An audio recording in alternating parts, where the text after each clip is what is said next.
Hallelujah. प्रभु का धन्यवाद हो, प्रभु की स्तुति हो। परमेश्वर महान है प्रियो। परमेश्वर ने एक बार फिर सौभाग्य दिया आप लोगों से यूट्यूब के जरिए मुलाकात करने का। आइए हम प्रभु के वचन में चलेंगे और प्रभु के वचन में जाने से पहले हम थोड़ा प्रार्थना करेंगे, आराधना करेंगे। अपने मनों को तैयार करें प्रभु के वचन के लिए। धन्यवाद पिताजी, हालेलुया। धन्यवाद धन्यवाद धन्यवाद। राजाओं के राजा, प्रभु के प्रभु, सर्वशक्तिमान परमेश्वर, महान और जीवित परमेश्वर, अनुग्रहकारी दयालु परमेश्वर, आपका धन्यवाद। पवित्र पवित्र पवित्र पवित्र पवित्र, आदर के योग्य, महिमा के योग्य परमेश्वर, हालेलुया। स्तुति स्तुति स्तुति स्तुति स्तुति स्तुति, हालेलुया। धन्यवाद धन्यवाद धन्यवाद धन्यवाद धन्यवाद, हालेलुया हालेलुया हालेलुया हालेलुया।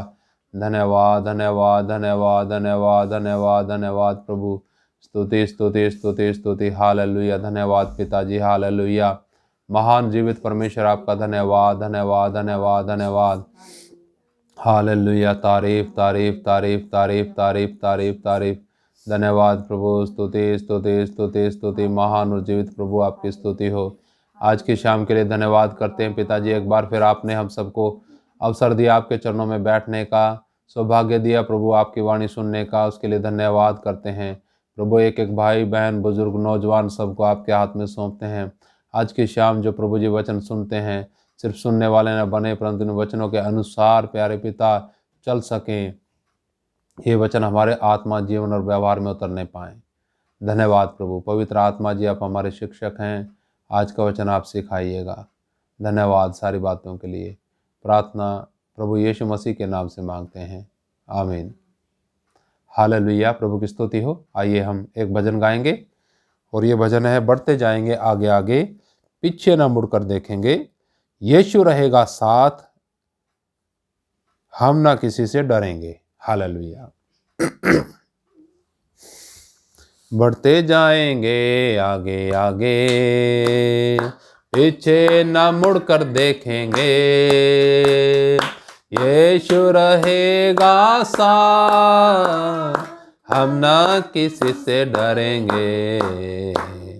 बढ़ते जाएंगे आगे आगे, कांटों भरे पथ पर हम चलेंगे, कोई चुभन ना होगी हमको, कांटों भरे पथ पर हम चलेंगे, कोई चुभन ना होगी हमको, पा सके वो मुकाम, ऐसा जतन करेंगे। बढ़ते जाएंगे आगे आगे, पीछे न मुड़कर देखेंगे, यीशु रहेगा साथ, हम ना किसी से डरेंगे। बढ़ते जाएंगे आगे आगे, चाहे हो अंधेरा चाहे हो तूफान, हिम्मत से आगे हम बढ़ेंगे। चाहे हो अंधेरा चाहे हो तूफान, हिम्मत से आगे हम बढ़ेंगे, लेके सहारा यीशु का, मंजिल पर पहुँचेंगे। बढ़ते जाएंगे आगे आगे, पीछे ना मुड़कर देखेंगे, यीशु रहेगा साथ, हम ना किसी से डरेंगे। बढ़ते जाएंगे आगे आगे। हालेलुया। प्रभु का धन्यवाद। बढ़ते जाएंगे आगे आगे। आइए हम प्रभु के वचन में चलेंगे और जो आज हमारा विषय है वो है, स्वर्ग के राज में कौन जाएगा, स्वर्ग में कौन जाएगा। इस विषय पर हम प्रभु के वचन से देखने जा रहे हैं। और आइए निकाल लेंगे प्रभु के वचन में मत्ती रचित सुसमाचार, उसका 7 अध्याय और 21 वचन से मैं पढ़ूंगा।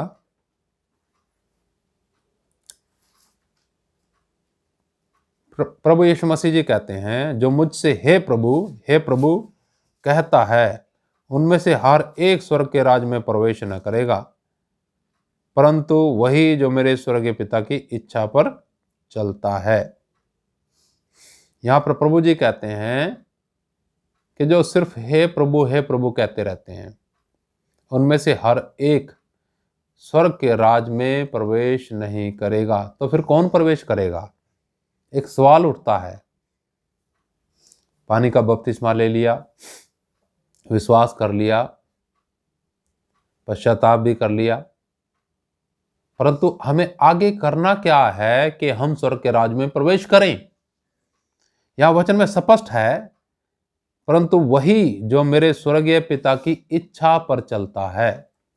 प्रियो, इस दुनिया के अंदर बहुत आकर्षण है जो व्यक्तियों को, विश्वासियों को, बहुत से लोगों को अपनी तरफ खींचते हैं, और शरीर में इतनी इच्छाएं हैं कि वो भी क्या करती हैं, बढ़ती जाती हैं। जो संसार के आकर्षण की तरफ या शरीर की इच्छा के अनुसार चलता है, वो कभी भी स्वर्ग के राज में प्रवेश नहीं कर सकता। यही बात प्रभु जी यहां पर कह रहे हैं कि जो मुझसे हे प्रभु कहते हैं, उनमें से हर एक स्वर्ग के राज में प्रवेश नहीं करेगा। सवाल उठता है, कौन स्वर्ग के राज में प्रवेश करेगा? अक्सर लोग यही सवाल करते हैं ना, बहुत से लोग बड़े जो ज्ञानी ध्यानी हैं कि स्वर्ग के राज में कौन जाएगा। और जो बुनियादी बात है, बिल्कुल बेसिक बात है, जो प्रभु जी ने यहाँ जवाब दिया, उसको नजरअंदाज कर देते हैं। यानी यहाँ पर प्रभु जी ने बोला, स्वर्ग के राज में वही प्रवेश करेगा जो मेरे स्वर्गीय पिता की इच्छा पर चलता है। बिल्कुल स्पष्ट और साफ जवाब यहाँ पर मिला है। क्या आप अपने आप को जांच सकते हैं इस वचन के द्वारा कि मैं प्रभु की इच्छा पर चल रहा हूं या शरीर की इच्छा के अनुसार जीवन व्यतीत करता हूं? शरीर के अंदर बहुत सी अभिलाषाएं हैं, लालसाएं हैं, जो पल में बोलेंगे ये करो, पल में बोलेंगे वो करो। उसके अनुसार जो व्यक्ति जीवन व्यतीत करता है, वो विनाश के मार्ग पे चल रहा है और उसका अंत ऊँघता नहीं है। जल्द विनाश ऐसे व्यक्ति का होता है। इस संसार में ही जो अपनी शरीर की इच्छा पूरी करते हैं, संसार में रहते हुए ही बहुत सी सजा उन्हें भुगतनी पड़ती है। यहाँ पर आगे लिखा है, थोड़ा सा मैं पढ़ना चाहूंगा। उस दिन, जिस दिन न्याय होगा, उस दिन बहुत से लोग मुझसे कहेंगे, हे प्रभु क्या हमने तेरे नाम से भविष्यवाणी नहीं की, और तेरे नाम से दुष्ट आत्माओं को नहीं निकाला, और तेरे नाम से बहुत से आश्चर्यक्रम नहीं किए? यानी हम देख सकते हैं ये वचन प्रभु जी किन लोगों से बातचीत करते हुए कहते हैं। उन लोगों से बातचीत करते हुए कहते हैं जो हैं तो विश्वासी, परंतु चलते हैं वो अपने शरीर की अभिलाषाओं के अनुसार, संसार के आकर्षण के अनुसार। सोचते हैं हमें ये भी छोड़ना पड़ेगा, वो भी छोड़ना पड़ेगा। यानी वो संसार की इच्छाओं को नहीं छोड़ना चाहते, वो उन्हें पूर्ति करना चाहते हैं हे प्रभु कहते हुए। जो व्यक्ति हे प्रभु कहता है, यानी उसकी आराधना भी कर रहा है, उसकी तारीफ भी कर रहा है और अपनी इच्छाओं के अनुसार भी चलता है। प्रभु के कहलाने वाले लोग हैं ये, जिनसे प्रभु जी बात करते हैं कि उस दिन मुझसे बहुत तेरे लोग कहेंगे कि हे प्रभु क्या हमने तेरे नाम से भविष्यवाणी नहीं की, और तेरे नाम से दुष्ट आत्मा को नहीं निकाला, और तेरे नाम से बहुत से आश्चर्यक्रम नहीं किए? यानी ये आश्चर्य कर्म करने वाले लोग हैं, चंगाई देने वाले लोग हैं। चंगाई देने का मतलब, आश्चर्य कर्म करने का मतलब ऐसा नहीं है कि वो स्वर्ग में चले जाएंगे जितने मर्जी कार्य करें। कार्य एक अलग चीज है और परमेश्वर की इच्छा पर चलना दूसरी बात है। जब तो संत पौलुस कहता है कि मैं अपनी देह को क्या करता हूं, मारता कूटता हूं, कि कहीं दूसरों को प्रचार करके खुद ही दोषी ना ठहर जाऊं। दूसरों को प्रचार करता है पर अपनी देह के ऊपर भी नियंत्रण लेकर के आता हो। ये देह जिसके लिए प्रभु यीशु मसीह जी ने कीमत चुकाई, इसके अंदर बहुत सी इच्छाएं हैं, अभिलाषाएं हैं। प्रियो, इस देह के अंदर जो इच्छाएं और अभिलाषाएं हैं, स्वर्गीय सामर्थ्य पा करके उनके ऊपर नियंत्रण जो करके चलेगा और परमेश्वर की इच्छा के अनुसार चलेगा, वही स्वर्ग के राज में प्रवेश करेगा। विश्वासी का मतलब यही है, विश्वास का मतलब यही है कि अब मैं अपने लिए मर गया और उसके लिए जी उठा, जो मेरे लिए मारा गया, जिसकी पीठ मेरे लिए छलनी छलनी कर दी गई, उसके लिए जब मैं जीवन जीऊँगा, उसकी इच्छा के अनुसार चलूँगा, तो स्वर्ग का दरवाज़ा मेरे लिए हमेशा खुला रहेगा। एक सवाल बड़ा कठिन है ये कि कौन स्वर्ग के राज में जाएगा। जो दुनिया के बड़े धुरंधर हैं, ज्ञानी हैं, बड़े बड़े प्रचारक हैं, वो बैठ बैठ करके गणना लगाते हैं कि उसके लिए ये करना पड़ेगा, वो करना पड़ेगा, ये करना पड़ेगा। हिसाब किताब बहुत तगड़ा लगा लेते हैं, जिससे वो असली चीज़ छोड़ देते हैं जो प्रभु जी ने बोली यहाँ पर, कि वही स्वर्ग के राज में प्रवेश करेगा जो मेरे स्वर्गीय पिता की इच्छा पर चलता है। प्रियो, उसकी इच्छा हम कैसे जानते हैं? थोड़ा सा चलेंगे रोमियो की पत्री और उसका 12 अध्याय। अक्सर हम इसको पढ़ते हैं। यहाँ पर देखिएगा प्रभु के वचन में क्या लिखा है। दूसरे वचन में 12:2 में, इस संसार के सदृश न बनो, परंतु तुम्हारे मन के नए हो जाने से तुम्हारा चाल चलन भी बदलता जाए, जिससे तुम परमेश्वर की भली और भावती और सिद्ध इच्छा अनुभव से मालूम करते रहो। हालेलुया। यहाँ पर स्पष्ट बताया गया कि इस संसार के सदृश न बनो। और विश्वासियों में क्या है? शैतान ने यही बात डाल रखी है कि मैं भी उसके समान बनूंगा, उसके समान बनूंगा। अक्सर लोग संसार के सदृश बनने की कोशिश में संघर्षरत रहते हैं, हमेशा संघर्ष करते रहते हैं और परेशान रहते हैं, क्योंकि वो रास्ता सही रास्ता है नहीं। जब प्रभु ने आपके जीवन के अंदर विश्वास डाल दिया, जब परमेश्वर ने आपका और हम सबका छुटकारा कर दिया, तब हमें करना क्या है?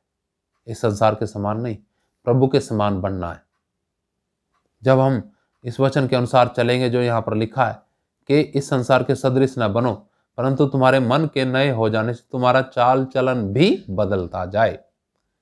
चाल चलन कई विश्वासियों का तो ऐसा है कि अविश्वासियों से भी बदतर। अविश्वासी ही कहते हैं कि मैं नशा मत करा कर, तू प्रार्थना में जाता है, बीड़ी मत पिया कर, तू प्रार्थना में जाता है। कौन से खाते हैं? अविश्वासी। पर इन विश्वासियों की समझ से बाहर हैं चीजें। क्यों? कारण क्या है? इन्होंने उस प्रभु के उस प्रेम को नहीं जाना जो उसने कैलवरी क्रूस पर किया। आपकी और मेरी देह, प्राण और आत्मा के लिए यीशु मसीह ने 39 कोड़े खाए। आपकी मेरी देह, प्राण, आत्मा के पाप की पूरी पूरी कीमत चुकाने के लिए यीशु मसीह जी ने जान दी। और हम क्या करते हैं? विश्वासी क्या करते हैं? लोग दुनिया की वस्तुओं में मजे ढूंढते हैं। सजा जरूर मिलेगी, प्रभु सजा देगा। पहली बात, उसकी इच्छा नहीं जान सकते वो लोग जो जिनका चाल चलन नहीं बदलता। जैसे यहाँ लिखा है कि तुम्हारे मन के नए हो जाने से तुम्हारा चाल चलन भी बदलता जाए। जब ये चाल चलन बदलता जाएगा, तब परमेश्वर अपनी इच्छा आपके ऊपर प्रकट करेंगे। अभी हमने पढ़ा है ना कि जो मुझसे हे प्रभु कहते हैं, उनमें से हर एक स्वर्ग के राज में प्रवेश नहीं करेगा, परंतु वही जो मेरे स्वर्गीय पिता की इच्छा पर चलता है। हर एक व्यक्ति उसकी इच्छा को नहीं जान सकता। उसकी इच्छा का भेद हर एक को नहीं पता। प्रियो, अगर आप चाहते हैं कि उसकी इच्छा के अनुसार चलें और उसकी इच्छा को जानें, तो क्या करना है? जैसे प्रभु ने आपका मन नया कर दिया, मन बदल दिया, वैसे ही आपने स्वयं अपने चाल चलन को बदलते जाना है, अपनी संगति को बदलना है और बुरी बातों में आकर्षण में फंसने के बजाय प्रभु के वचन में ध्यान लगाना है, चाल चलन बदलना है पूरे तरीके से। तो आप परमेश्वर की इच्छा को जानने पाओगे और फिर आपके लिए स्वर्ग का दरवाजा हमेशा खुला रहेगा, जब आप उसकी इच्छा को जानकर उसके अनुसार चलेंगे। हालेलुया, प्रभु का धन्यवाद। आइए आंखें बंद करेंगे।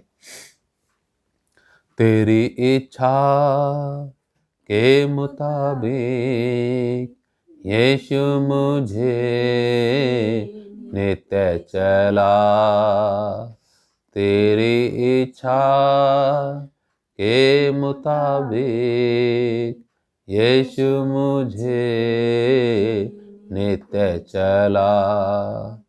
मेरी मर्जी कभी ना हो, मेरे पिता मेरे स्वामी, मेरी मर्जी कभी ना हो, मेरे पिता मेरे स्वामी, तेरी इच्छा के मुताबिक यीशु मुझे नित्य चला, तेरी इच्छा के मुताबिक यीशु मुझे नित्य चला। धन्यवाद पिताजी, आज के वचन के लिए धन्यवाद करते हैं। इस वचन के द्वारा आप हम सबको हिम्मत और सामर्थ दीजिए। धन्यवाद प्रभु, आपने हम सबके मनों को बदला। प्रभु, हम सबका चाल चलन भी बदलता जाए। हम सब प्यारे पिता अपने चाल चलन पर ध्यान देने पाएं, ताकि आपकी इच्छा जो भली है, सिद्ध है और आपको भावती हुई इच्छा को हम जानने पाएं, उसके अनुसार चलने पाएं। धन्यवाद पिता। एक एक भाई बहन के लिए प्रार्थना करता हूँ प्रभु, आपकी इच्छा में चलें, इस जीवन को आपकी इच्छा के लिए समर्पित करने पाएं। अपने मन की मर्जी नहीं, संसार की मर्जी नहीं, परंतु आपकी इच्छा के अनुसार चलने पाएं, क्योंकि उसका एक बड़ा प्रतिफल है जो आपके वचन में लिखा है, जो आपने कहा कि स्वर्ग के राज में वही जाएगा जो मेरे स्वर्गीय पिता की इच्छा पर चलता है।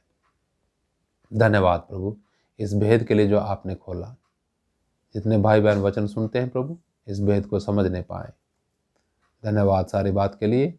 प्रार्थना यीशु मसीह के नाम से मांगते हैं, आमीन। प्रभु आप सबको आशीष दे। फिर मिलेंगे। जय मसीह की। मारनाथा।